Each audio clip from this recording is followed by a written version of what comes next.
moi qui pose les questions. D'abord, soit je les pose, soit je réponds. Ça va. Ah, c'est bien tombé, mais là, c'est le but de la question, c'est d'avoir les deux.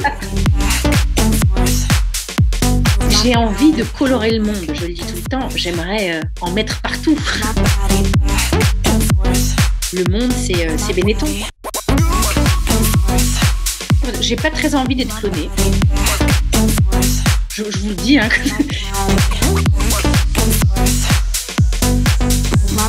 Pour moi, la peinture, c'est la liberté.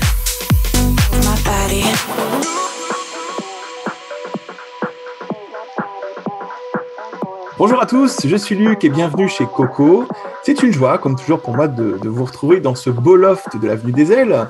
Une nouvelle occasion passionnante de découvrir des personnalités au parcours de vie exceptionnel, des personnalités très inspirantes de par cette vision, ce vécu, cette qualité d'être en eux et la mission parfois incroyable qu'ils ont accepté de porter pour nous. Aujourd'hui, on s'envole en direction de l'abstrait à la rencontre d'une étoile du chevalet, d'une coloriste qui voulut remaquiller le globe devenu imparfait. Fille isolée qui rêvait de s'émanciper, c'est la chance d'une fragrance Chanel qui colora son ciel et ses premières ailes.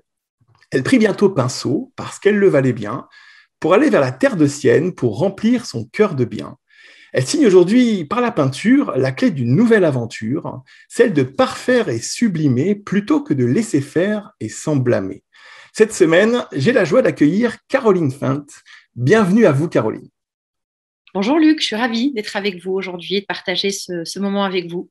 Je suis ravi aussi de vous rencontrer. Alors, je suis ravi d'autant plus que vous êtes la première artiste peintre de la chaîne et puis que vous montrez, je trouve, à chaque œuvre que la vie pourrait ne plus être une épreuve. Alors, ces temps-ci, c'est fort utile.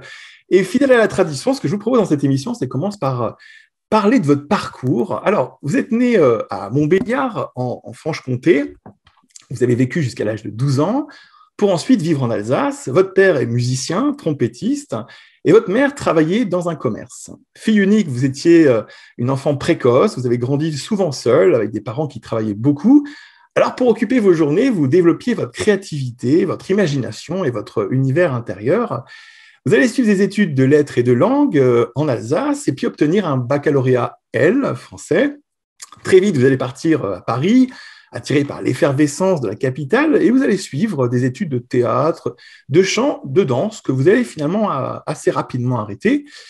Pour gagner votre vie pendant ce temps-là à Paris, vous ferez des missions d'hôtesse d'accueil, et puis un jour, une opportunité de vie va alors se présenter à vous, quand on va vous proposer de travailler pour le lancement du parfum La Chance de Chanel, un signe de vie qui porte sûrement bien son nom, probablement.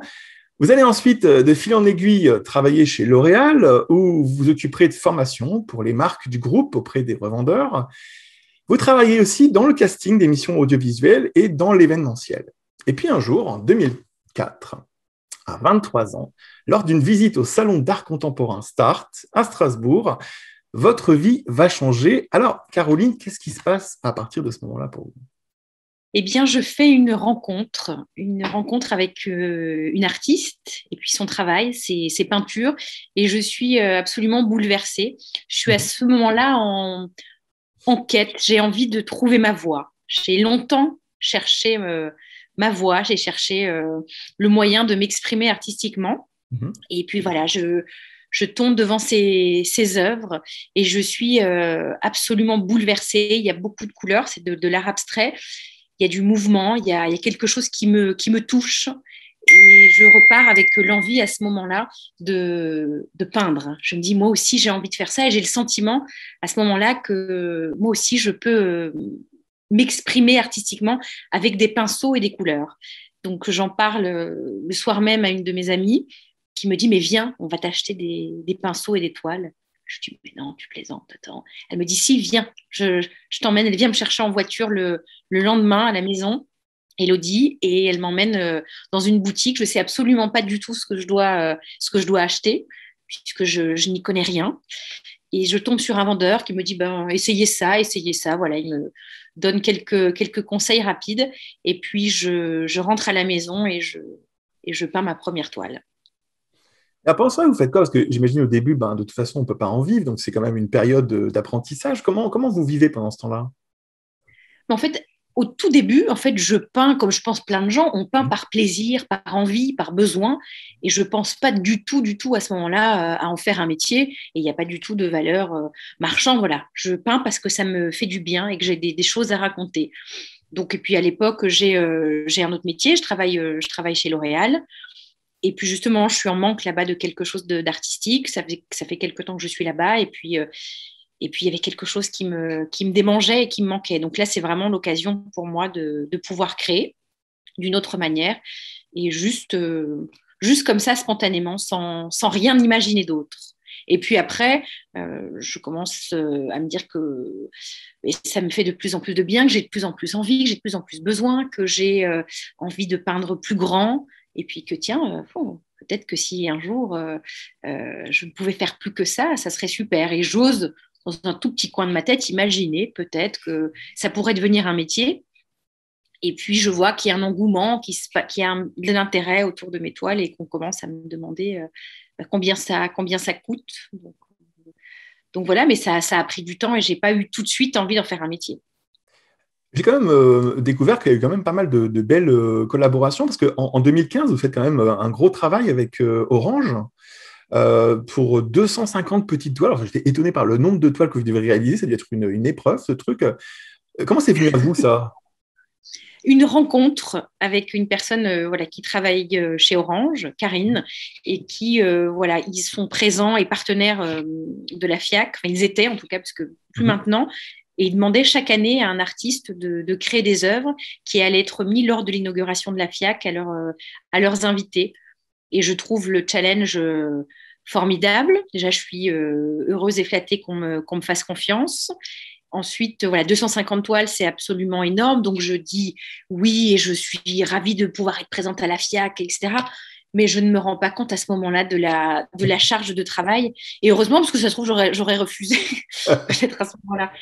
Mais donc, j'ai peint pendant des mois et des mois, tous les jours, du matin au soir. À l'époque, je n'avais pas d'atelier. Je vivais dans un studio. Donc, je peignais chez moi, par terre. Il y avait des toiles partout. Enfin, je me rappelle et je peignais par terre. Et j'avais mal au dos, j'avais mal partout. C'était difficile, mais je suis très heureuse de l'avoir fait. C'était vraiment voilà, un beau challenge, une belle marque de confiance. Je sais aussi que quand même, vous avez eu d'autres chances. Bon, il y a eu quand même pas mal de chances dans votre vie, hein. En 2017, il y a aussi cette idée que je trouve très belle d'utiliser la clé dont on va parler dans l'émission, mais de l'utiliser donc pour une marque de joaillerie Gringoire, c'est ça, il me semble. Ça vient Tout à comment fait. ça à vous, hein? Alors, c'est pareil, en fait, c'est toujours des histoires de rencontres finalement. Mhm. Donc, je participe à l'époque à un prix qui s'appelle le Trophémina. Donc, il y a une catégorie de culture où dans chaque catégorie, on remet un prix à une femme Mhm. d'excellence, voilà, donc qui prospère dans son domaine. Je ne gagne pas Mhm. le prix, mais lors de la soirée de remise de prix, je fais la rencontre du directeur de la marque Gringoire Joaillier et qui vient me voir et qui me dit qu'il aime beaucoup mon travail, il aimerait bien voilà, en savoir un petit peu plus et venir à une de mes expositions. Donc, je dis bah, avec plaisir, la prochaine fois que je fais une exposition, je vous invite. Je l'invite quelques mois après, il vient, il m'achète une toile Ouais. et il vient la récupérer quelques jours après. Et donc, on parle donc de mon travail, de la clé qu'il y a donc dans mes toiles, on y On va en reviendra reparler. après. Ouais. Et en fait, je lui dis, bah, moi, j'ai toujours rêvé d'avoir une clé bijou dans l'un de mes tableaux. Peut-être voilà, parce que j'ai la même clé toujours, mais voilà, peut-être une clé bijou. Il me dit, mais ça me donne une idée. Pourquoi vous ne dessineriez pas une ligne de bijoux pour nous autour de la clé? Et je pense à ce moment-là qu'il est un peu fou puis qu'il se moque de moi. Je me dis, il me raconte des cracks et j'imagine même un instant qu'il veut peut-être me séduire et Mhm. qu'il me raconte un peu n'importe quoi. Puis donc il me dit, non, mais je vais appeler mon assistante. Donc il appelle son assistante devant moi et puis ça l'une de ses collaboratrices. Et donc il me dit, ben voilà, on prend rendez-vous dans quelques jours. Voilà, et quelques jours après, je suis au siège de la marque. On évoque cette collaboration. Puis ensuite, voilà, on me dit, bah voilà, j'ai pas vraiment de directive, je suis très libre, je peux faire ce que j'ai envie. Mhm. Donc, je rentre, je dessine plein de choses, les bijoux que j'ai toujours rêvé de porter. Et puis, je me dis, il faut que j'arrête puisque je crée. Puis à un moment donné, peut-être que je pars dans de mauvaises directions ou que ça ne va pas leur plaire. Mhm. Donc, je dis, voilà, j'aimerais bien vous montrer ce que j'ai dessiné. Et puis, j'ai un rendez-vous et un second rendez-vous. Et là, ils me disent, ah, ça, on aime, ça, on aime, ça, on aime. Et ils ont quasiment décidé de tout faire. Donc, c'était assez incroyable. Je sais aussi une chose, alors je ne sais pas si c'est quelque chose que je peux placer au niveau temporel, mais j'ai cru comprendre que vous avez fait le casting de la Star Academy, c'est vrai ça? Oui, c'est vrai. Il y a longtemps. J'adore chanter. Mais j'adore chanter plus ou moins dans mon coin. Et comme je disais que j'ai longtemps cherché ma voix, Mhm. alors ma voix VOIE, mais sans doute peut-être ma voix VOX, hein, aussi celle-ci. Donc, il y a une annonce qui est passée à la télévision et qui proposait à des jeunes qui aimaient chanter de passer un casting pour une émission de télévision. Et donc, j'ai envoyé ma, ma petite vidéo que j'ai faite dans ma chambre. C'était mon père à l'époque qui m'avait filmé, voilà, où je me présentais et où je chantais Lara Fabian. J'ai d'ailleurs retrouvé la vidéo il n'y a pas longtemps. Je me suis trouvée très maquillée à l'époque. Voilà, quand on a 17-20 ans, voilà. Et puis, ils m'ont rappelé pour venir passer le casting à Paris. On n'était plus que 200.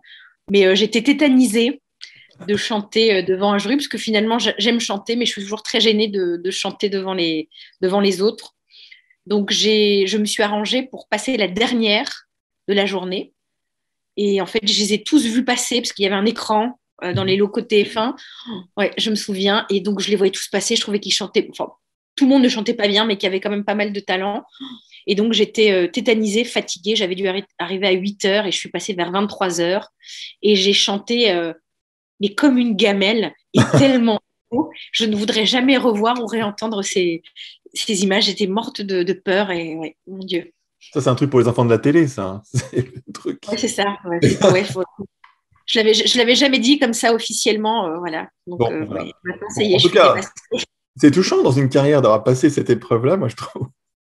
Alors, quand J'en même, ai passé d'autres, hein. Je ne vais pas tout vous dire, mais celle-ci est marquante. je vois. Alors, vous dites souvent que vous aimez bouffer la vie, hein, littéralement bouffer la vie, et que c'est ce que vous voulez retranscrire dans vos peintures. Alors, en 2020, quand même, la France entière, elle s'est retrouvée recluse d'un coup et carrément en absence de vie. Je voulais savoir comment vous avez vécu cette période, vous. Très mal, très mal. Parce que justement, je suis une amoureuse au sens très large du terme. J'aime profondément la vie. J'ai eu conscience depuis très jeune que la vie pouvait s'arrêter. J'avais cette conscience-là et j'ai envie d'en profiter, voilà, de profiter de chaque instant. Et en fait, ce qui s'est passé là avec ce confinement et ce Covid, ça a été quelque chose finalement d'assez difficile pour moi. Il y avait plein de gens qui l'ont très bien vécu. Moi, ça a été assez compliqué. Alors, juste avant ça, il y avait déjà eu des moments un peu complexes dans ma vie où il y avait une certaine remise en question, etc. Donc, finalement, ce temps-là m'a servi puisque ça m'a permis de me pencher un peu plus sur moi, sur qui je suis, qui j'étais. Enfin, voilà. Et donc, ça m'a permis de faire un travail sur moi. Mais c'était compliqué puisque j'avais plus envie de créer.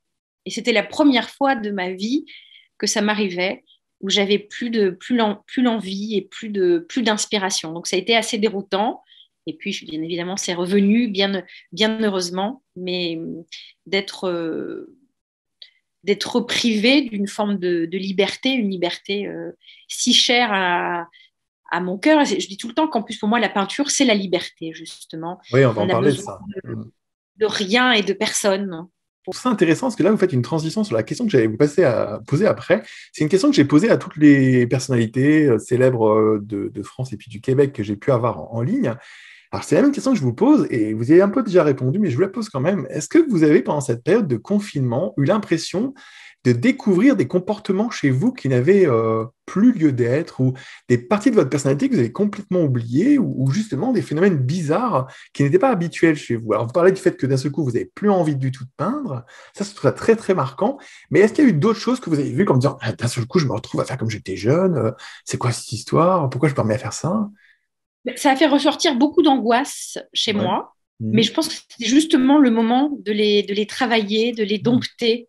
Et finalement, je me dis que c'est ressorti juste avant. Moi, c'est pas arrivé pendant. Mes angoisses sont arrivées juste avant ce confinement. Mhm. Donc, c'était comme, voilà, peut-être qu'il y avait quelque chose voilà, d'inconscient. Je sentais qu'il y avait quelque chose qui allait arriver, qui allait se passer. Et finalement, je n'aurais jamais peut-être pris le temps. Là, j'avais du temps, on m'offrait quelque part du temps pour travailler sur moi. Donc, ça m'a permis de me pencher et de travailler assidûment sur moi, sur mes angoisses, sur mes peurs, sur mes questionnements. Qu'est-ce qui va changer pour vous dans votre vie à partir de maintenant suite à cette histoire de Covid? Il y a il y a une révolution en vous qui va avoir lieu suite à ça? Je pense que j'ai encore plus envie de profiter de la vie. Alors, j'en avais déjà très envie avant, mais je pense que là, j'ai encore plus. Je, j'ai peut-être encore plus conscience de la chance que j'ai. Finalement, ça m'a permis aussi de me rendre compte, moi j'avais des enfants, je rêvais de venir vivre à Paris. Et donc voilà, c'est un rêve que j'ai réalisé. Je suis venue vivre à Paris. Je trouve que j'ai une chance incroyable de vivre ici. On a un accès à la culture, on rencontre des gens absolument exceptionnels. Enfin, il y a des gens exceptionnels partout, mais en tout cas, voilà, dans cette concentration de monde, j'ai l'impression qu'on fait des rencontres souvent assez inattendues. Et ça, je trouve que c'est une chance. Donc, ça m'a permis peut-être de me rendre compte de la chance que j'avais, d'aussi peut-être vivre un petit peu différemment, pas prendre le temps, mais moins me stresser, finalement, quand même moins m'angoisser et de relativiser un peu plus les choses. On va faire une petite interview qui nous vient de notre sulfureux Thierry Ardisson.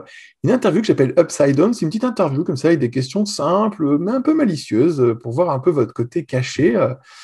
Alors, ma première question, c'est à votre avis, Caroline, quel est le défaut qui vous sauve la vie? Alors, c'est un défaut et une qualité à la fois, je pense, enfin une qualité, je ne sais pas si c'est une qualité, mais c'est quelque chose en tout cas c'est ma sensibilité. Je suis quelqu'un d'assez sensible. Alors parfois, euh, j'ai une sensibilité exacerbée. Donc parfois, je ressens trop les énergies des gens. Et bon, j'ai appris maintenant à les contrôler et à moins faire l'éponge, je dirais. Mais le pendant là, c'est que ça me rend très intuitive. Et qu'en fait, le fait d'être intuitive m'a souvent permis de me préserver des mauvaises personnes ou des mauvaises rencontres et d'être attirée par de belles personnes. Oui, c'est intéressant, ça. Euh, à votre avis, dans votre vie, J'ai répondu à votre question, Luc. moi, je trouve que c'est Oui. intéressant. Ouais, je trouve que c'est même d'ailleurs. Vous avez pu rajouter le mot hypersensible, parce que sensible, c'est vrai, mais peut-être hypersensible, c'est ce qui fait d'ailleurs votre capacité d'être en tant que peintre. Mais, à votre Et avis, j'aime pas les mots à la mode. Je me permets, pardon. oui, oui, je vous J'aime en pas prie. les mots à la mode. Hypersensible, c'est Ah, le mot à la mode. Ou maintenant, c'est comme pervers narcissique. hmm. Euh, on emploie toujours ces mots à tort et à travers. Et je trouve voilà, que les mots ont du sens et qu'il ne faut pas les employer à tout va, etc. Donc, hypersensible, maintenant, la moitié des gens, tout le monde est hypersensible et je ne minimise pas. Enfin, voilà, il y a plein de gens qui le sont, mais parfois, c'est un peu galvaudé. Il semblerait, parce que je suis allée voir le spectacle de Maurice Barthélémy, qui traite justement de l'hypersensibilité. Il a fait un livre tout d'abord, Oui. puis ensuite il en a fait un spectacle. Et Mhm. donc j'étais avec mon compagnon à ce spectacle. Et dès qu'il disait être hypersensible, c'est ça, moi c'est ça, je suis comme ci, je suis comme ça. Et à Mhm. chaque fois, mon compagnon se retournait vers moi, puisqu'en fait, effectivement, ça ressemblait beaucoup à qui je suis. Alors peut-être que je suis hypersensible, mais c'est pas une souffrance pour moi. Je pense que parfois, pareil, c'est important de mettre des mots quand on souffre de quelque chose et que ça peut rassurer. C'est comme parfois les gens souffrent, sont malades et le fait de leur dire vous avez ça, ça les aide peut-être dans un processus de guérison. Puis ils ont l'impression et sans doute à juste titre, qui sont écoutés, qui sont compris. Mais moi, en tout cas, j'ai pas besoin d'être dans une case. En tout cas, je suis sensible, peut-être hypersensible, mais peu importe. Je remarque quand même chez vous que vous n'osez pas trop vous donner des possibilités qui seraient un peu différentes des autres. On voit quand même que vous êtes inquiète quand vous mettez à l'écart parce que vous auriez un truc en plus.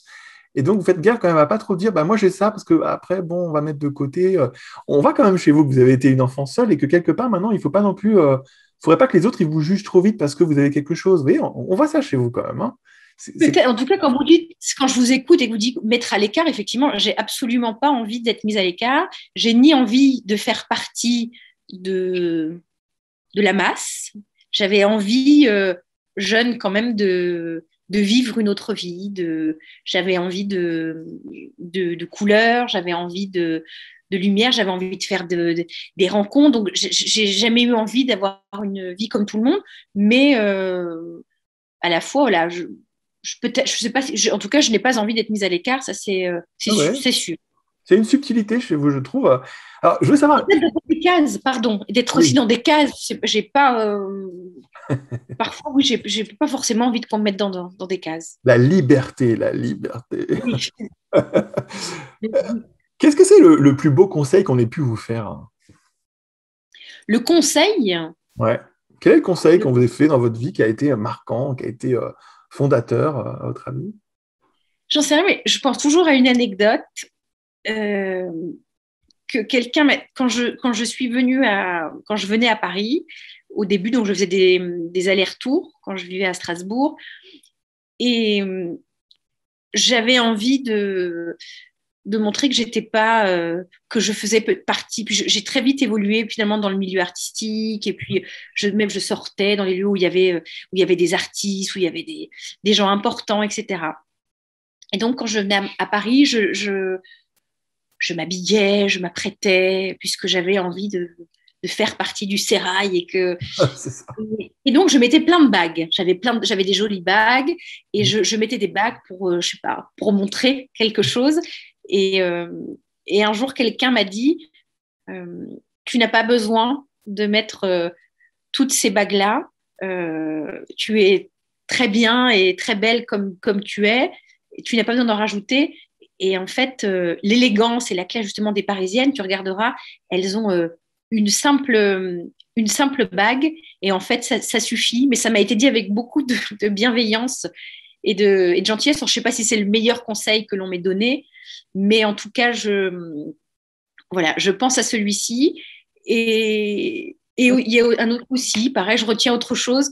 Mhm. J'étais un jour à un grand dîner, et je me suis déplacée à un moment donné, je ne sais plus très bien pourquoi, je suis allée voir des gens à des tables, et en fait, je me baissais pour être près des gens, et quelqu'un m'avait dit, vous n'avez pas besoin pareil, de vous baisser. Je ne sais pas pourquoi je me souviens de ça, mais ne vous dévalorisez pas, ne vous baissez Mhm. pas. C'est pas parce que voilà, vous restez droite que vous êtes au-dessus des autres. Donc voilà, je pense pas pourquoi spontanément à ces deux conseils que l'on m'a donnés. Et, C'est et parlant. voilà, On voit quand même une autre chose aussi chez vous. Je peux me tromper, hein, mais je pense que ça pourrait être judicieux. C'est la notion d'erreur, de pas bien faire, de mal faire. Ça va être un truc qui est important pour vous. Alors, je me demandais justement, quelle avait été votre plus belle erreur? C'est-à-dire l'erreur qui paraissait quand même, le truc qui paraissait une erreur totale et qui s'est révélé parfaitement au bon endroit. C'est quoi votre plus belle erreur? mais effectivement, j'aime pas mal faire. Hmm. J'aime jouer. J'ai toujours voulu bien faire, bien faire les choses avec mes parents, avec les gens, avec mes amoureux, avec mes amis. C'est quelque chose, c'est vrai, d'important. Et donc, des erreurs, j'en ai fait plein, bien sûr. Ma plus belle erreur. Celle qui vous a permis finalement d'avoir le meilleur résultat alors que ce n'est pas prévu au programme. Parce que moi, je trouve que déjà, prendre le risque d'être peintre, hein, quand on vient du milieu dans lequel vous êtes, même si votre père était quand même trompettiste, donc quelque part, il y a l'artistique, moi, je pense que ça aurait pu être une erreur. Finalement, ça s'est révélé pas du tout une erreur, mais c'est quand même une belle erreur, quoi. C'est-à-dire, c'est quelque chose qui aurait pu être une erreur et qui finalement s'est révélé être une grâce, en fait. Est-ce qu'il y en a d'autres comme ça dans votre vie? Mais ouais, peut-être que je vois jamais les choses comme des erreurs, en fait. Bah, Et peut-être que vous ne les voyez pas comme. En tout cas, j'ai l'impression que vous aimez l'idée de vous faire plaisir et que ce soit une belle vie. Donc, quelque part, les choses, elles sont vécues et c'est pas une erreur. Mais finalement, ce qui est drôle, c'est que vous en restez quand même une personne sûrement inquiète, mal faire, vous tromper, mal dire. ouais, je n'aime pas le truc comme en peinture, je n'aime pas enlever. Et là, je suis dans un atelier collectif et on parle, on échange avec d'autres artistes. Et parfois, donc voilà, je crée, puis on crée, puis on se donne parfois des conseils, on ton Mhm. bloc, on se dit qu'est-ce que tu en penses. Et on évoquait la dernière fois l'idée d'enlever, parfois d'enlever pour pouvoir. Et j'ai absolument horreur d'enlever. J'ai envie de rajouter, de continuer à construire. Mais en tout cas, oui, le principe d'enlever me dérange. J'aime pas ça, je suis pas à l'aise. Et déjà, je pense que d'une manière générale, parce que c'est comme si on se dépossédait. Enfin, j'ai le sentiment, moi, que quand on enlève, on n'oublie pas ce que l'on est, mais on est construit de plein de choses et à un moment donné, voilà. Mais j'aime mieux rajouter qu'enlever. Ça ne répond pas à la question Si, ça de répond. l'erreur. Non, non, ça répond Mais très bien à la question, parce qu'a priori, il y a comme des calculs. On a tous des calculs intérieurs de vie. Notre spontanéité, elle fait partie de calculs qui sont inconscients, et puis ça se voit, en fait. On finit par les voir. En tout cas, je vois que donc vous êtes une personne qui a envie de ne pas enlever. Quand je vous parlais de sublimer, on va en parler à la fin de cette émission. Si les youtubeurs restent jusqu'à la fin, ils verront la question que je vais poser à Caroline, qui va peut-être prendre son sens au fur et à mesure de notre discussion, puisqu'il s'agit d'une partie d'elle qu'elle n'a peut-être pas encore utilisée pleinement, du moins en conscience. Une autre question que je vais vous poser, Caroline, c'est quel défaut doit avoir un homme pour vous séduire? alors, je pense qu'il doit avoir beaucoup de caractère. Hmm. Je pense que mon compagnon actuel a énormément de caractère, donc parfois je le vois comme un défaut puisque ça m'excède parfois, mais je pense que je l'ai en partie choisi parce qu'il avait du caractère. Votre Du compagnon, c'est caractère, donc Zindine Swalem, un très grand acteur français qui a depuis des années ravi notre public. Mais alors, vous dites que donc donc il peut être en de trop de caractère. c'est pas du tout quelqu'un qui veut m'écraser et je Hmm. ne me laisserai pas écraser et je ne Je vois ça, voilà, voilà, il y a toujours la liberté et puis c'est envie voilà, qu'on n'empiète pas sur Hmm. ma liberté et que il y a toujours une idée de respect. Moi, j'essaie toujours du mieux que je peux de respecter les autres et de pas les écraser. Je me dis toujours qu'il y a de la place pour tout le monde. Hmm. Voilà, et que le monde est vaste et que chacun peut trouver sa place. Bah justement, c'est une transition parfaite à la question que je vais vous poser maintenant, parce que vous dites que le monde est grand, il y a de la place pour tout le monde, mais si vous pouviez vous cloner, si vous pouviez ainsi avoir deux places, la vôtre et puis le clone de vous, que ferait votre clone, Caroline, comme activité professionnelle pendant que vous faites de la peinture? Bon, déjà, j'ai pas très envie d'être clonée. Je vous le dis, hein, j'ai pas très envie. J'aimerais même me télétransporter, ça Ok, j'adorerais. ok, ok. Ça, c'est sympa, ça, comme. Ah ouais, c'est le pouvoir magique dont je rêverais. Oh là là, ouais, ça serait un gain de temps incroyable. Ça, j'adorerais. Mhm. Donc, j'aurais pas très envie qu'il y ait une autre version de moi, quelqu'un qui me ressemble. Mais bon, je vais quand même répondre à la question. Euh, qui était donc, d'ailleurs, que j'ai oublié. Si on peut, quel métier je ferais? Si vous pouviez avoir Euh, deux vous, donc vous pouviez faire à la fois votre métier, puis à la fois vous proposer un autre métier en parallèle, ce serait quoi le deuxième? Psy. Psy. Hmm. Ouais, j'adorais être psy. J'adorais être ouais, psy, guérisseuse. Enfin voilà, si, c'est quelque chose en rapport avec la psychologie et la psychanalyse. Et vous pensez qu'à travers ce que vous faites comme peinture, il y a un peu cette idée-là ou pas? Je crois, en tout cas, Mhm. qu'à travers mon art, je peux faire du bien aux gens. Mhm. Ça, c'est une chose. Que je peux parfois les pousser à s'interroger, ou en tout cas avoir une réflexion, à se laisser aller. Voilà, quand on regarde une œuvre d'art, on peut s'évader, se laisser aller.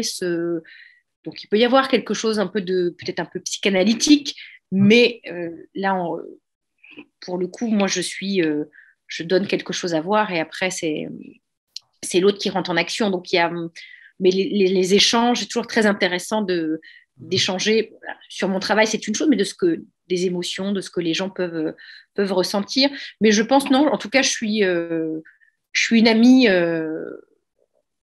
une compagne, une fille à l'écoute. Donc, je pense que je fais souvent la psy avec les gens qui m'entourent et les gens me demandent souvent conseil et je suis toujours flattée de ça et heureuse de pouvoir peut-être parfois les aider. Mais ça, j'aime comprendre, j'aime analyser. Et c'est pour ça que c'était même quand on parlait tout à l'heure du confinement et que je parlais du travail sur soi, etc., je me suis lancée, moi, dans une psychanalyse et c'est un travail qui est absolument fascinant et que moi, j'adore. Les gens me disent, t'en as pas marre, mais non, absolument pas. C'est comme une chasse au trésor et on découvre plein de choses et on tente de s'améliorer. Donc, La clé, c'est quoi, chouette. chercher la clé. On va reparler de la clé, parce que ça, c'est bien un élément psychanalytique qu'il y a dans votre tableau, dont vous n'avez pas parlé du tout, mais n'empêche, c'est pas non plus le pire. Je voudrais savoir, comme dernière question, là, si vous pouviez avoir Caroline Fenn devant vous, là, si vous deviez l'interviewer, vous lui poseriez quelle question à Caroline? Hmm. Je lui dirais, hmm. Je lui demanderais parfois pourquoi elle a peur. Ah, c'est ce que j'allais vous proposer, c'est drôle. Voilà, Ouais, voilà ce que je lui demanderais. vous lui demanderiez pourquoi elle craint tout. Je crains pas tout, mais je lui demanderais parfois pourquoi elle a peur. Et qu'est-ce qu'elle vous répondrait, à votre avis? Ah non, c'est moi qui pose les questions. Savoir, soit je les pose, soit j'y réponds. Ça va. Ah, c'est bien tenté, mais là, c'est le but de la question, c'est d'avoir les deux. Donc, voilà, donc, elle demanderait pourquoi elle a peur et je répondrais, du coup, par conséquent, euh, pourquoi j'ai peur parce que, peut-être parce que j'ai peur de mal faire. Ouais, moi, j'allais vous en proposer une autre, une réponse. Je me propose. Je sais Bien pas, sûr, non, non, avec je plaisir. pensais que vous alliez vous dire parce que ça pourrait être moins. Si j'avais pas peur, ça pourrait être moins. Mais parce que je pense que, vous voyez, tout à l'heure, vous disiez, moi, j'aime pas enlever, en fait. Et quelque part, quand on n'aime pas enlever, quelque part, on peut avoir la crainte que la vie, ce soit moins. Et ça devient comme une sorte d'élan, c'est un moteur, c'est un carburant. Il y a besoin de plus, il y a besoin d'encore. Et Moi, puis, j'ai toujours besoin de plus et d'encore, ça c'est sûr. ça ne Toujours m'étonne pas. plus. Ça ne m'étonne pas. Des objectifs, j'ai besoin d'objectifs, j'ai besoin de. Même quand je dis que j'ai besoin de m'améliorer, que c'est pour mieux, c'est pour plus. Alors, J'ai l'impression Picasso disait, un tableau ne vit qu'à travers les yeux de que celui c'est lui qui le qui. regarde. Oui. C'est ma citation favorite. Ben, Est-ce que je vous l'avais dit? non, mais je pense que c'est celle que j'ai entendue de vous le plus souvent. C'est pour ça que je vous la remets sur un plateau. Et c'est pas pour rien, parce que je trouve que si vous étiez, vous, à la place de la visiteuse dans la galerie où vous exposeriez vous-même, qu'est-ce que vous comprendriez de la peintre que vous êtes en regardant vos toiles? C'est trop compliqué cette question. Oui, Dites ben donc, oui. vous m'en demandez beaucoup, la Luc. Mais je sais pas, je me dis que quelque part, vous avez peut-être ce regard dans les deux sens, comme tous les gens qui sont sensibles hyper. Et qu'est-ce que vous penseriez de votre toile et vous en diriez quoi sur la peintre que vous êtes? C'est très dur d'avoir un. J'ai l'impression en fait que je donne déjà beaucoup en peignant, puisque finalement, quand on peint, c'est une mise à nu. Mhm. euh, donc, et où on donne et on essaie de faire ressortir des choses, où on se livre beaucoup. Puis c'est un travail, enfin, moi je dis tout le temps, et de plus en plus, plus j'avance, plus je suis épuisée quand je peins. Et je pense que je suis de plus en plus impliquée finalement, psychologiquement, physiquement. Voilà. Donc, j'ai l'impression que je donne beaucoup et qu'ensuite je livre au spectateur qu'après c'est à lui euh, de prendre possession ou en tout cas de s'approprier cette toile ou pas d'ailleurs. Mais, mais c'est difficile, je trouve, d'avoir encore un regard de spectateur. En tout cas, c'est quelque chose que je n'aime pas forcément Mhm. faire. Et une fois que c'est fait, voilà, je livre quelque chose. Et puis après, c'est pour ça que j'aime cette citation de Picasso, un tableau ne vit qu'à travers celui qui le regarde. En tout cas, nous, en tant qu'artistes, j'ai le sentiment qu'on donne vie à quelque chose. mais qu'après, c'est le spectateur qui fait vivre la toile. Et c'est en général lui, quand on achète une toile, on part avec et on vit avec elle. Et Hmm. ce second souffle de vie, c'est l'autre qui le donne. Et c'est comment pour vous? Alors, c'est vrai que c'est quand même particulier, je réfléchissais à ça, parce que moi, je ne suis pas peintre, mais j'ai été musicien. Et qu'est-ce que c'est pour vous, ce lien si particulier entre une proposition d'art de l'artiste d'un côté, et puis le regard qualifiant et même critique du visiteur et de l'acheteur potentiel? Comment ça se vit comment pour vous? C'est quand même, ça vous écorche à l'intérieur ou ça vous est neutre, hein? Et bien, finalement, ça m'est assez neutre. Hmm. Mais parce que je pense que j'ai trouvé ma voie, encore Mhm. une fois, et que je suis en équilibre. Par exemple, si je chante et que je chante peut-être pas très bien, que les gens potentiellement peuvent dire elle chante pas très bien, ça peut me déranger ou me heurter, alors que pourtant je suis pas chanteuse. Mhm. Mais en fait, le regard de l'autre dans la peinture, je m'en suis détachée assez vite, puisqu'en fait, je suis sur mon chemin Mhm. et que je suis authentique. Donc, on aime ou on n'aime pas, Mhm. mais c'est pas grave. Je livre je raconte ce que je suis et il y a pas de faux pas. C'est forcément juste. Ça peut ne pas plaire. Mais en tout Mhm. cas, moi, Oui, je comprends, on voit je ça suis à la place de authentique. celle qui est à l'endroit où elle doit être. Et puis, Et là, voilà. donc, alors, bien évidemment que c'est très plaisant quand Oui, bien on sûr. apprécie son travail, mais parfois, je le sais, je vois qu'il y a des gens qui n'aiment pas, parfois même quand je les vois, je sais qu'ils ne vont pas aimer. Et je suis ouais, très à l'aise avec ça. En tout cas, voilà, je j'ai pas de soucis et je sais qu'on ne peut pas, euh, que tout le monde ne peut pas aimer mon travail. Alors après, j'espère bien évidemment, il y a forcément cette quête. Hein, j'ai envie que les gens aiment, que Mhm. les gens apprécient. J'ai envie d'avoir des projets, j'ai envie d'exposer partout, bien sûr. Mais je comprends qu'on n'aime pas et en fait, il y a une partie de moi qui s'en fout. Ouais, c'est bien. Vraiment, vraiment. Alors justement, une question que j'allais vous poser qui est juste avant cette question, en fait, de savoir comment ça se passe avec l'autre quand l'autre doit qualifier ou valider ou juste acheter, hein. Mais alors, la peinture, quand vous êtes avec vous-même, dans quel état ça vous met la peinture? Alors, ça dépend. Les moments les plus agréables sont les moments où il y a une forme de fluidité. Ce sont Mhm. mes moments préférés, et je pense les moments préférés de plein de peintres et de plein d'artistes. Mhm. Quand finalement le pinceau est vraiment le prolongement de ma main, de mon âme, et que je crée facilement. Mhm. Ces moments-là sont assez incroyables. Il y a des moments un peu de grâce comme ça, Mhm. où tout est facile. Et donc ça, ce sont mes moments préférés, mais c'est pas toujours comme ça, bien évidemment. Mhm. Il y a souvent des moments, en tout cas, de recherche, de questionnement, puisqu'on réfléchit au fur et à mesure à comment on va créer cette toile, comment elle va se construire. Donc, il y a quand même toujours, voilà, ça fourmille toujours. Et puis, il y a des moments où c'est plus compliqué, où on cherche, on est en quête et où ça met plus de temps, où c'est plus douloureux, où c'est voilà, moins évident.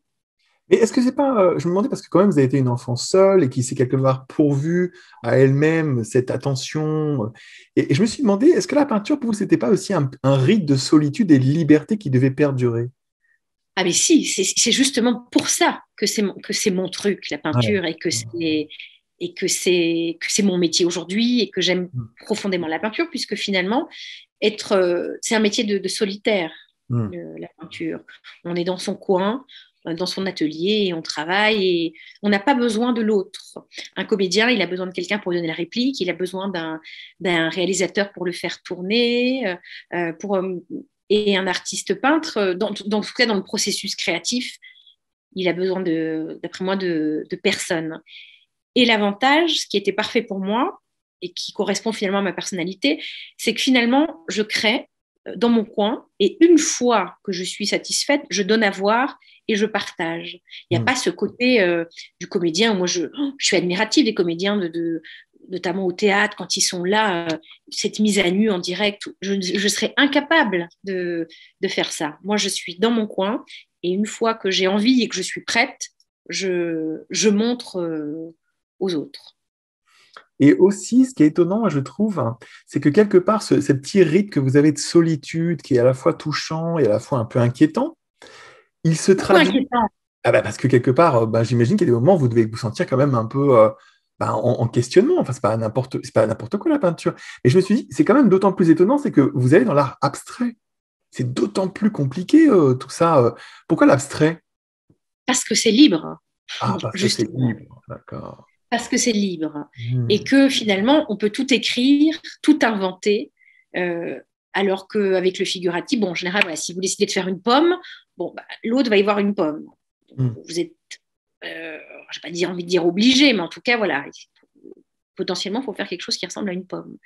Alors que l'art abstrait, voilà, on peut raconter ce que l'on a envie et l'autre peut y voir ce qu'il a envie d'y voir. Donc, il y a une liberté à double sens et je n'ai pas moi envie d'imposer, euh, ni de m'imposer et ni d'imposer à l'autre pas quelque chose de. Même parfois, je trouve ça très beau, des portraits, des regards, mais je trouve toujours les regards, je ne mettrai jamais, par exemple, une peinture chez moi d'un visage. Je trouve que ça m'imposerait quelque chose et j'ai pas du tout envie de partager ça. Hmm. J'ai l'impression que et le spectateur et moi restons libres dans l'abstrait. Alors, c'est bien que vous parliez de liberté, c'est parfait, merci pour la transition, parce que moi, j'ai envie de faire un tout petit exercice, un exercice qu'on n'a pas l'habitude de faire avec des gens. Vous êtes peintre, vous avez un regard particulier. Si je vous donne trois mots, est-ce que vous pourriez me dire quelle est la couleur qui naturellement vous vient pour l'exprimer? Liberté, ce serait quoi pour vous comme couleur? Le bleu. Le bleu. Et pourquoi le bleu, ce serait la couleur de la liberté? Mais je pense d'ailleurs que plein de gens répondraient ça. Euh, le bleu, la liberté du ciel, la liberté de la mer. J'imagine un oiseau qui vole dans le ciel. Donc Quelque chose. l'immensité? Oui, la liberté, j'imagine, voilà, l'immensité de la mer, quand on a de pouvoir nager dans la mer. Moi, j'adore l'eau, du ciel. C'est vraiment ça. Ouais, c'est l'immensité. C'est exactement ça. Et alors, égalité, ce serait quoi comme couleur? Je pense qu'il faudrait qu'il y en ait plusieurs. Ah, intéressant, intéressant. Ouais, ouais. Alors, ce serait quoi, Égalité. égalité? Ça serait un arc-en-ciel de Hmm. couleurs. Ça serait voilà un petit peu de chaque couleur. Ok. Donc, Ça me semblerait être l'égalité. On ne intéressant. peut pas Voilà. imaginer l'égalité avec une seule couleur. Quelque part, c'est intéressant. Et Vraiment. fraternité, alors? Oh, je mettrais encore un peu d'arc-en-ciel, mais la fraternité, je mettrais du jaune. Ah, du Je jaune. mettrais du jaune parce que la fraternité, je pourrais associer ça à une forme d'amour universel. Hmm. Et, et c'est quelque chose qui serait beau, qui serait lumineux et pour moi, qui illuminerait. Donc, c'est pour ça que je vois du jaune. Ce serait comme un soleil. Donc, en fait, vous nous referiez égalité, liberté, égalité, fraternité. Donc, ce serait un nouveau drapeau français avec du bleu. Il y aurait donc les couleurs de l'arc-en-ciel et ensuite, il y aurait du jaune. Intéressant parce Exactement. Ouais. que, justement, probablement, c'est une question qui se pose, c'est pourquoi il y a du blanc en plein milieu de cette histoire? Alors que vous dites justement pas du blanc, toutes les couleurs, pas le blanc. Ben oui, Voilà. égalité, alors le blanc. Non, puis voilà, le blanc, je pense même à la couleur de la peau. Ça Mhm. voudrait dire, voilà, ça évoque plein de choses pour moi. Et justement, c'est que l'égalité, c'est que tout le monde trouve sa place. Donc, c'est un petit peu de chacun. Et du blanc, ça serait choisir une couleur. C'est une couleur neutre. Du coup, je trouve que ça manque de fantaisie. Et puis, je pourrais ramener ça à une couleur de peau. Et pour moi, voilà, le monde, c'est Benetton. C'est plein de couleurs. Alors c'est parfait, oui, vous devez connaître la trame de mon émission parce que justement, j'allais vous demander. Moi, j'ai toujours été hyper étonné quand en 2019, on a vécu la crise des gilets jaunes. Et je Ouais. me suis dit, on perd quelque chose si on ne comprend pas le fait que la couleur jaune vient s'exprimer dans la France entière. Et alors justement, j'allais vous demander qu'est-ce que c'est le message du jaune pour vous, mais finalement, vous avez répondu, c'est la fraternité. Alors, est-ce que vous avez pensé à ça quand vous avez vu cette crise des gilets jaunes? Est-ce que vous vous êtes dit, waouh, c'est la crise du jaune en France? Ça veut dire quoi la crise du jaune en France? Non, en tout cas, j'imagine que ces gens avaient envie qu'on les voie. et qu'on les entende et qu'on les écoute. Mm. Et pour moi, la symbolique du jaune, c'est ça, c'est mettre ce gilet jaune qu'on mettait d'ailleurs qu'on a dans son coffre si on est au bord de la route et parce qu'on veut qu'on nous voit. En fait, je pense que ce gilet jaune, c'est parce que ces gens ont envie d'être entendus et écoutés. Ouais, et pourtant, vous voyez, en France, on dit qu'il y a des pièces jaunes. Oui. Et c'est les plus petites pièces qui soient. Pourtant, elles ne sont pas jaunes, elles sont en couleur presque orange-rouge, quoi. Moi, je me suis dit, vous voyez, vous avez dit le jaune, c'est la couleur de la fraternité, mais je crois que vous n'avez pas posé la question. En fait, il y avait une crise de fraternité, en fait, en France. Ben oui, parce que finalement, les pièces jaunes, quand on demande aux gens de donner des pièces jaunes, finalement, on leur demande d'être fraternels, de penser à l'autre et de donner pour l'autre. Et alors, est-ce que vous utilisez les couleurs dans votre quotidien pour changer vos émotions? Alors, il est évident que les couleurs ont un impact sur nos émotions, sur notre humeur, les couleurs sur nos murs, sur nos vêtements. Donc, elles ont de l'influence, mais parfois, on ne s'en rend pas forcément toujours compte. En tout cas, aujourd'hui, tout à l'heure, j'avais un pull noir Mhm. pour mes rendez-vous de la journée et j'ai eu envie de mettre une chemise colorée pour notre interview parce que voilà, j'imaginais que ça allait être un moment joyeux, heureux, qu'on allait partager Mhm. et je n'avais pas envie d'être en noir pour ce Mhm. moment. J'ai une question à vous poser un petit peu provoque, mais je pense que vous pouvez tout à fait y répondre. Moi, je sais que quand vous étiez petite, vous faisiez avec vos copines quelque chose de rigolo. Vous leur disiez que vous aviez une formation en maquillage et que cette formation en maquillage vous donnait un diplôme de maquillage et que vous étiez capable donc, de les maquiller de façon Ouais. officielle. Hein, c'est vrai, ça, je crois. Hein. Ça, c'est moi Alors, qui vous l'ai dit. Oui. c'est ça. Mais d'autres personnes me l'ont dit aussi. Et donc, j'aurais voulu savoir, est-ce que vous... Là, c'est vraiment une question importante, moi, je trouve. Aujourd'hui, vous vivez dans une peinture abstraite, dans laquelle il y a encore cette notion d'invention. Donc, l'invention continue un peu au quotidien. Je me suis demandé si aujourd'hui, vous vous surpreniez des fois à utiliser cette facétie un peu d'inventer des choses pour avoir accès à des expériences que vous voudriez vivre. Alors, est-ce qu'aujourd'hui, je mens encore? C'est votre question? Ouais, mais dit comme ça, ce serait pas intéressant parce que je pense que c'est pas mentir. Je pense que, en fait, vous savez, c'est un peu les artistes, ils ont cette capacité de changer la perception de ce qu'ils sont et de ce qu'ils font pour les autres. Alors, je me suis demandé, est-ce que des fois, est-ce que vous voyez en train de bluffer pour, allez, j'ai envie de vivre ça, je veux vivre cette tendance, je vais essayer de bluffer ce truc pour voir si je peux traverser ça.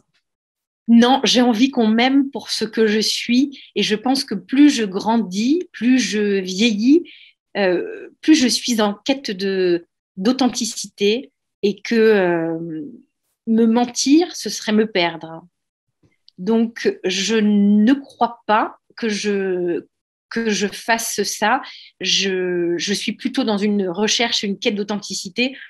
Et je suis d'ailleurs très en colère et stupéfaite par certains, je veux dire copains, non, certaines personnes que je connais qui sont artistes et qui racontent n'importe quoi Mm. et qui s'inventent des vies et je suis stupéfaite de ça et ça me met très en colère non, c'est quelque chose que j'aime pas. J'aime les gens authentiques et quand je vois le mensonge, le vice, parfois, non, c'est quelque chose dont j'ai horreur. Et comme je ne l'aime pas chez les autres, je m'attelle à ne pas être comme ça et être le plus authentique et le plus juste. Et ça fait du bien, on se fait du bien à soi, en fait. Mm. Quand on est aligné et Mhm. quand on est authentique, d'après moi, c'est une des recettes du bonheur. C'est quand on est soi. Parfois, on vous entend dire que vous vous verriez bien messagère de la joie et puis d'une vie belle. Et comment vous voyez aujourd'hui le métier de peintre? Est-ce que vous sentez qu'il y a une certaine mission par rapport à ça? Oh. Non, avoir une mission, ça me mettrait la pression. Donc, pareil, peut-être quand on parlait d'engagement, j'ai tout le temps, oui, je suis pas une artiste engagée. Alors, j'ai des convictions, j'ai des envies, mais je ne me considère pas comme quelqu'un d'engagé. Malgré tout, la peinture, c'est quand même quelque chose qui va vers l'autre. Alors, est-ce que vous sentez que quelque part, il y a une petite mission intérieure que vous essayez de tenir? Vous parlez d'alignement, je me demande, vous parlez beaucoup d'amour quand même, hein? Beaucoup, beaucoup d'amour, d'amour, d'amour. Je me demandais, est-ce que vous sentiez que quelque part, c'était votre raison d'être? J'en donne et j'en reçois. Mhm. Donc, c'est ce qui fait que je suis accomplie. J'en donne et j'en reçois à travers mon métier. J'ai le fait d'être reconnue dans mon art fait que je reçois beaucoup d'amour. Donc, ça, c'est quelque chose qui me remplit. Et au début, enfin, et encore maintenant, on me dit souvent, vos peintures font du bien, c'est la joie. Puis au début, ça m'agaçait quand on me disait ça. Ça m'agaçait parce que je trouvais que c'était léger. On me disait Mhm. juste, ça fait du bien et que je trouvais que ça manquait de profondeur. Et puis, en fait, finalement, je me suis aperçue que c'était un beau compliment et que c'était un cadeau quand on me disait ça. Donc maintenant, je prends avec plaisir le compliment quand on me dit que mes œuvres font du bien. Vous, votre peintre, un de vos peintres que vous aimez beaucoup, c'est Monet. Et particulièrement le tableau Les Coquelicots, moi que je trouve aussi magnifique. Et alors, ça parle un petit peu d'instantanéité.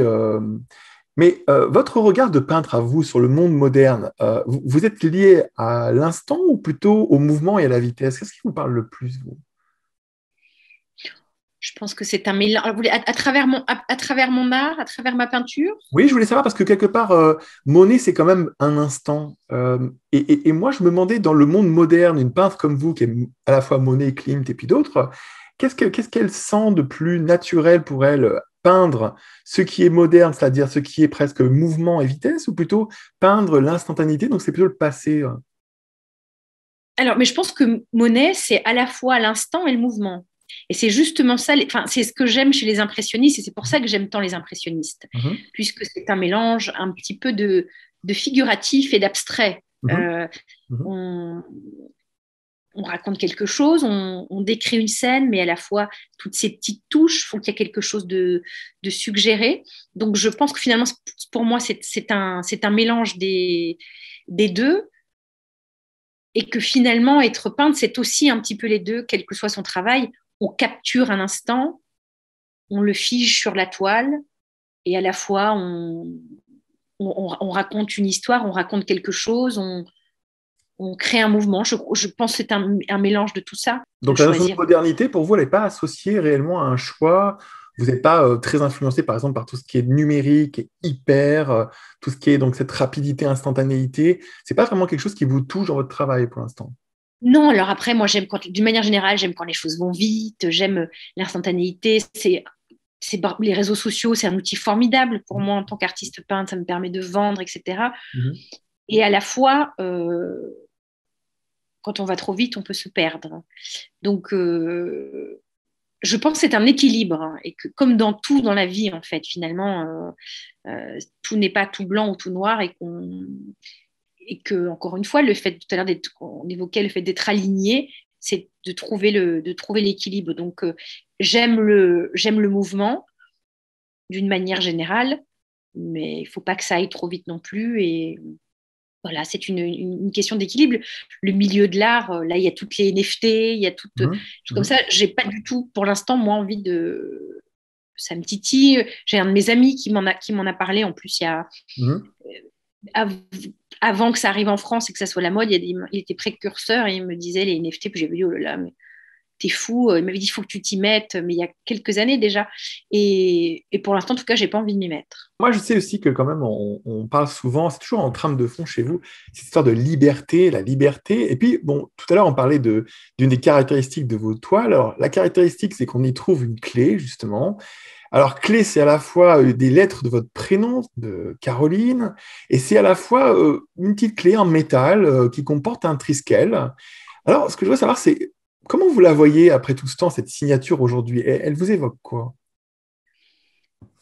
Alors, bizarrement, elle a eu beaucoup de sens pour moi. Là, l'autre jour, je me disais, oh, elle pourrait peut-être ne plus être. Enfin, elle met moins. Comment dirais-je? En fait, elle fait partie de moi. Je pourrais jamais l'enlever. La peinture, la clé, c'est ma signature. Mais j'ai le sentiment que j'ai plus besoin d'elle pour ouvrir les portes. Hmm. Mais elle restera quand même toujours sur mes toiles elle elle fait partie de moi. Mais c'est vrai qu'il y a donc une vraie clé de cachée dans chacune de mes toiles, une vraie petite clé en métal.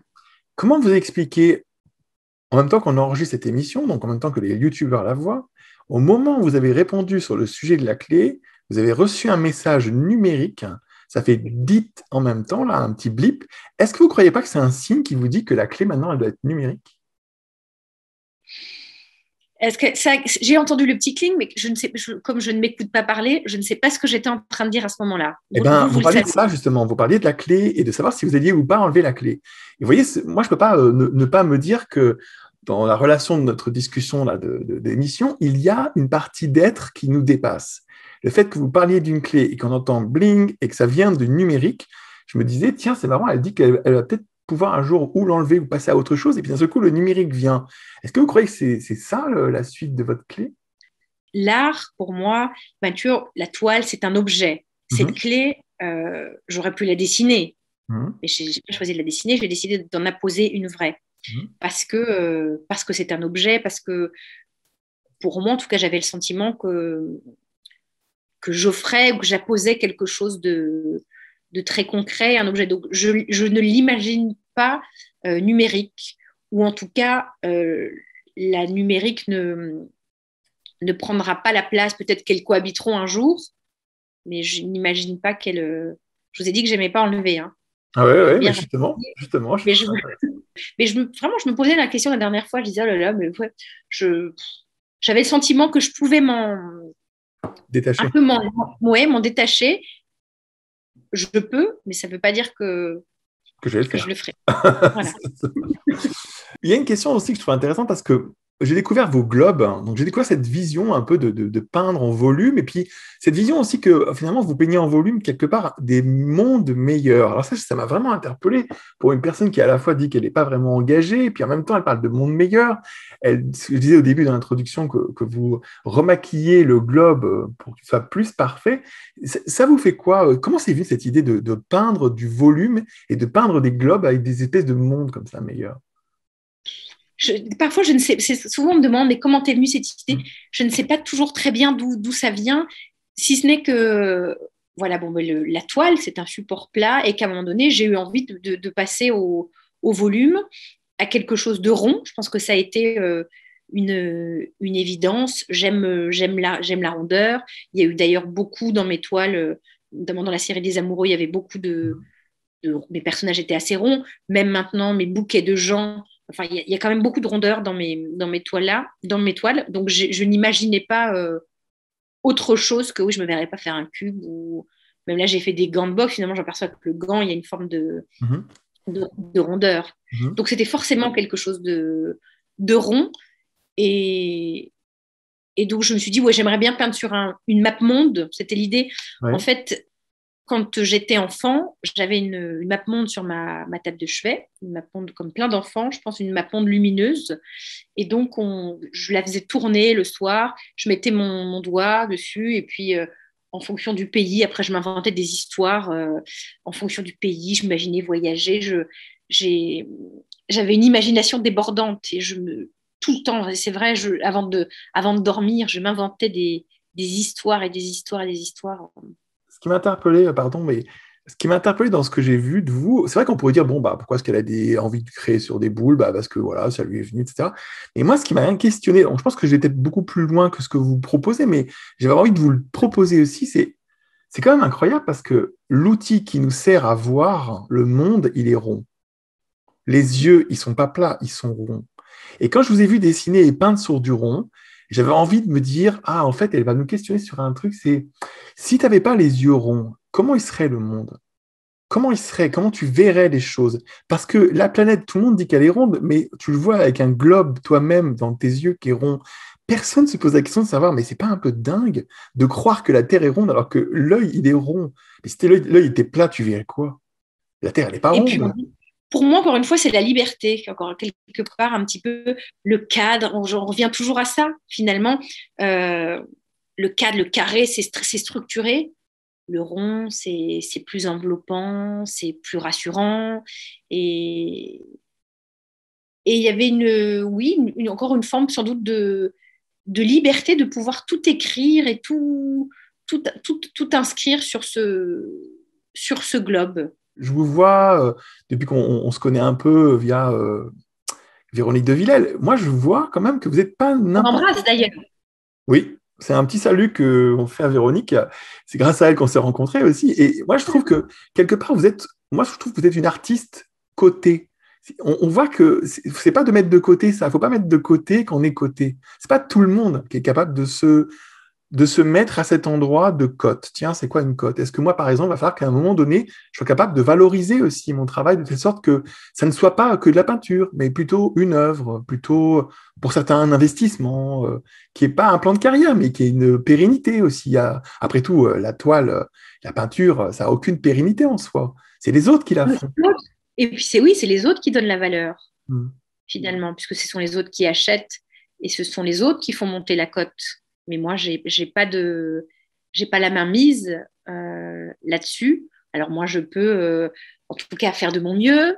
Je peux faire des choix de carrière, des choix artistiques, etc. Mais finalement,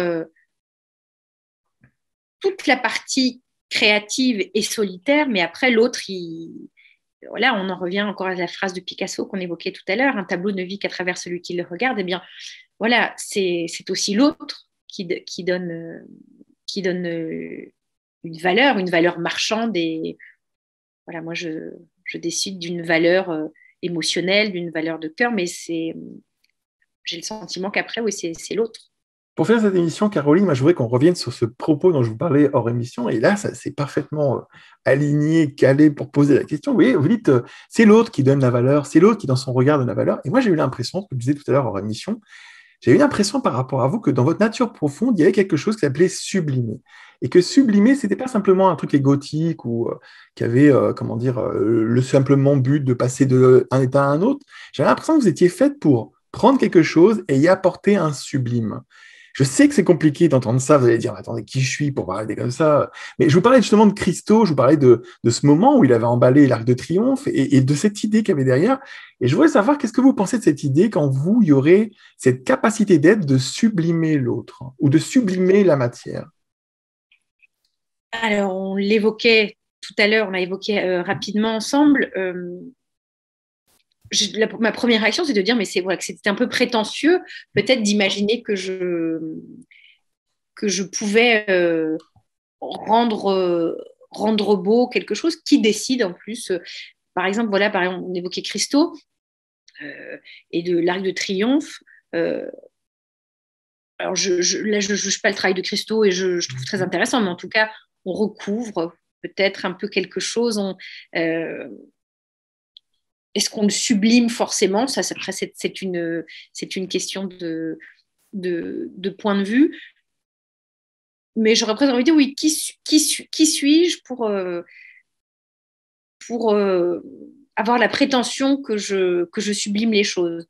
Que vous, si vous me le dites et que vous avez ce sentiment-là, j'en suis très heureuse et je le prends vraiment comme un compliment.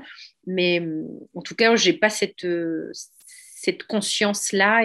Mais je vais y réfléchir. Hein. Quand je Peut-être vous parle de ça, je que vous parle aussi d'une invitation parce que je vous dis quelque part que peut-être que demain, vous seriez peut-être une artiste qui viendra devant un immeuble et dira ben, j'aimerais bien rajouter du vert là, et puis du doré là, et puis changer la fenêtre à cet endroit-là. Et vous aurez peut-être l'impression que là, vous avez apporté une autre dimension à votre travail. Ça vous parle, ça, cette idée de sortir de la toile pour aller un peu sur l'univers de la rue, l'univers. j'ai envie de colorer le monde, je le dis tout le temps. J'aimerais en mettre partout.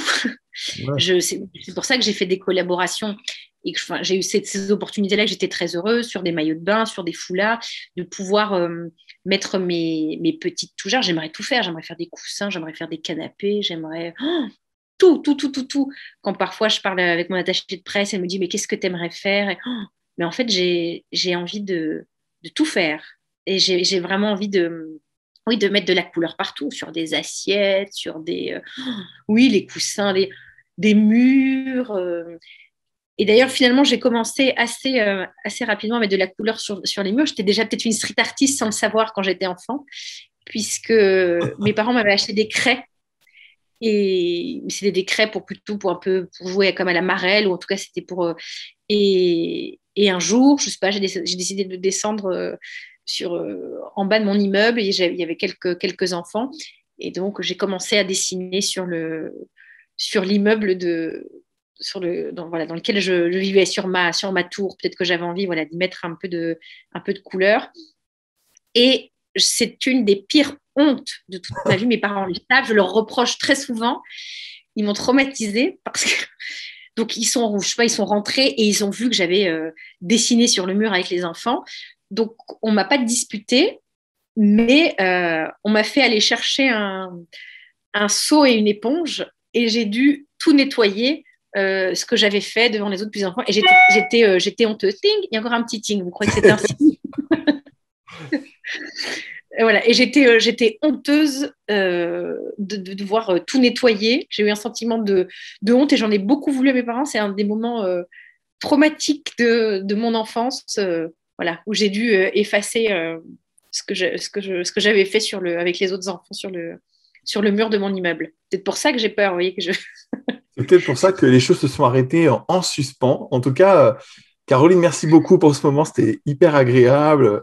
L'esthétique, la passion des mots. Je vous remercie. Merci aussi aux youtubeurs. Vous pourrez retrouver l'essentiel des informations en dessous, dans les commentaires, le site internet de Caroline et puis les réseaux sociaux.